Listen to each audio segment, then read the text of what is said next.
Tucked away between two buildings in the South Bronx is this little vest pocket park with a garden. It is so beautiful. I call it my little botanical garden. Verna Lee Judge helped found Franklin Memorial Garden in 1967 when she asked the city to tear down an old house.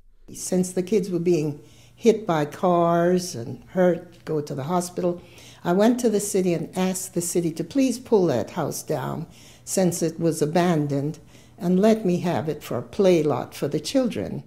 Now, 40 years after Judge founded the garden, she's helping to keep it open.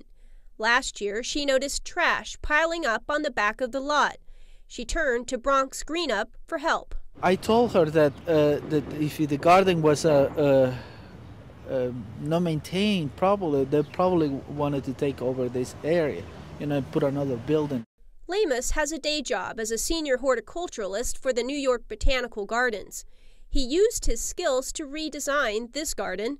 Then he worked with residents and the group Green Thumb to renovate it with donated plants and leftover materials from a nearby construction site. So they came and threw the stones in the middle of the garden. And instead of get rid of them, we have this beautiful stone patio. Bronx Greenup says hundreds of healthy gardens can improve the borough's poor air quality and reduce high asthma rates. The garden is also an outdoor classroom. And I always say, evergreen always stay green. And I showed them the different species of evergreens, So I put the names and the scientific names for all the plants. This fall, Lamus used the garden to show residents how to grow their own food. Well, sometimes they come and they don't even know where the tomatoes come from. And we grow tomatoes and peppers and all different stuff. We had a number of things. It wasn't a big place, but it was some place that you could plant whatever you want to plant. And it was more than enough because we had enough to share with some of the neighbors.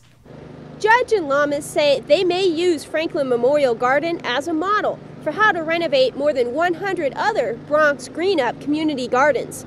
Renee Feltz, Columbia Television News.